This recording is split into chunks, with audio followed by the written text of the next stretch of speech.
Purihin natin ang Diyos Ama sa dakilang pag-ibig sa atin. Sa ngalan ng Ama, ng Anak, ng Espiritu Santo. Amen. Ang pagpapala ng ating Jesucristo, ang pag-ibig ng Diyos Ama, at ang pagkipagkaisip Santo, naway sumain lahat. At sumayo rin. Mga kapatid, aminin natin ang mga kasalanan upang tayo maging marapat gumanap sa banal na pagdiriwang. Lahat, inaamin ko sa makapangyarihan ng Diyos at sa inyo mga kapatid, na lubha akong nagkasala sa isip, sa salita at sa gawa, at sa aking pagkukulang.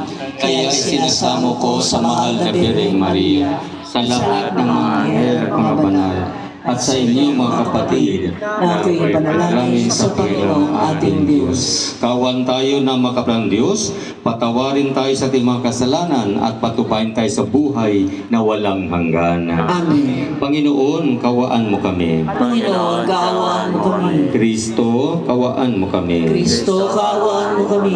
Panginoon, kawaan mo kami. Panginoon, kaawaan mo kami. Manalangin tayo, Ama naming makapangyarihan sa pagdiriwang namin taon-taon sa pagkabuhay bilang pag-alala sa tinanggap naming pag-asa at dangal. Mawain mong ipagkaloob sa aming mapakinabangan ang ginugunita namin ng may panampalataya at pagmamahal sa pamagitan ni Kristo kasama ni Espiritu Santo magpasawalang hanggan. Amen. Magsiupo na po ang lahat at ating pakinggan ang pagpapahayag ng salita ng Diyos.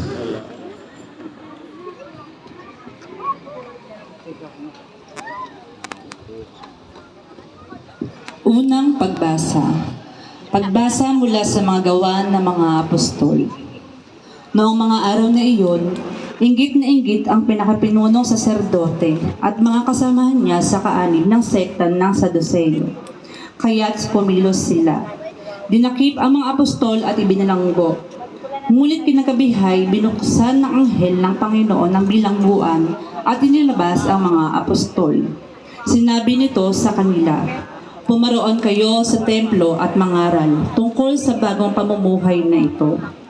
Sumunod naman ang mga apostol, kaya't nang mabukang liwayway, pumasok sila sa templo at nagturo.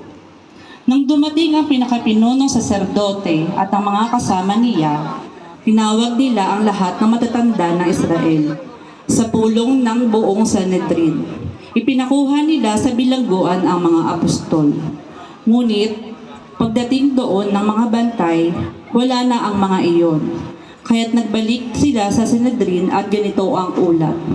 "Nakita po ninyo na nakasusing iyon ninyong mga bilangguan at nakatayo ang mga bantay. Ngunit nang buksan nila ang nakasusing bilangguan at nakatayo ang mga bantay, wala na kaming nakita sa loob. Nabahala ang mga punong saserdote at ang kapitan ng mga bantay na iyong mga narinig ito. At di nila naubos maisip kung ano ang nangyari sa mga apostol. Ngunit may dumating at nagbalita sa kanila. Ang mga lalaki ikinulong na ninyo ay naroon sa templo at nagtuturo sa mga tao. Kaya't ang mga kapitan ay pumunta sa templo kasama ang kanyang mga tauhan. Isinama nila ang mga apostol, ngunit hindi gumamit ng dahas dahil sa pangambang sila'y batuhin ng mga tao. Ang salita ng Diyos. Salamat sa Diyos. Salmong tugunan ang ating pong itutugon, dukhang sa Diyos tumawag sa kanyang iniligtas. Ulitin po natin. Dukhang sa Diyos tumawag ay kanyang iniligtas. Panginoy aking laging pupurihin, pasasalamatan, di ako titigil. Aking pupurihin kanyang mga gawa, kayong naaapi, makinig matuwa, tugon. Dukhang sa Diyos tumatawag ay kanyang iniligtas. Ang pagkadakila niya ay ihayag, at ang ngalan niya ay purihin ng lahat. Ang aking dalangin dininig ng Diyos, na wala sa akin ang lahat na tong takot. Tugon. Dukhang sa Diyos tumatawag ay kanyang iniligtas. Nagalak ang aping umasa sa kanya, pagkat di nabigo ang pag-asa nila. Tumawag sa Diyos ang walang pag-asa, sila'y niligtas sa hirap at dusa. Tugon. Dukhang sa Diyos tumatawag ay kanyang inililigtas. Ang helyaong bantay sa mga takot ng Diyos, sa mga panganib sila'y kinukupkop. Ang galing ng poong hanaping masika, yaong nagtiwala sa kanya'y nagligtas, ay matuturing na taong mapalad. Tugon, Dukhang sa Diyos tumatawag ay kanyang inililigtas. Magsitayo na po ang lahat.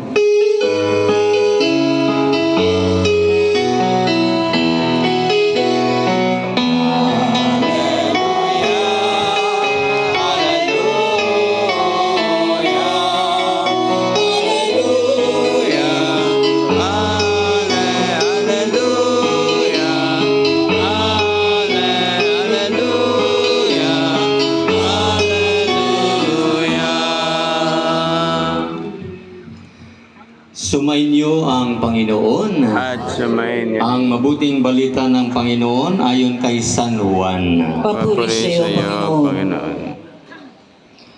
Gayon na lamang ang pag-ibig ng Diyos sa sanlibutan. Kaya binigay niya ang kaniyang bugtong na anak upang sumampalataya sa kanya ay hindi mapahamak, kundi magkaroon ng buhay na walang hanggan.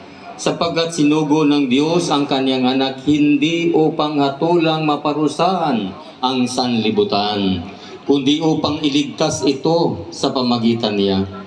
Hindi nahatulang maparusahan ang nanampalataya sa bugtong na anak ng Diyos, ngunit hinatulan ng parusahan ang hindi nanampalataya sa Kanya.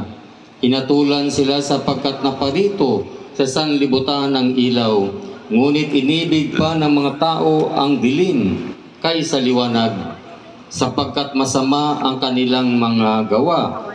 Ang gumagawa ng masama ay ayaw sa ilaw at hindi lumalapit dito upang hindi mahayag ang kanyang mga gawa.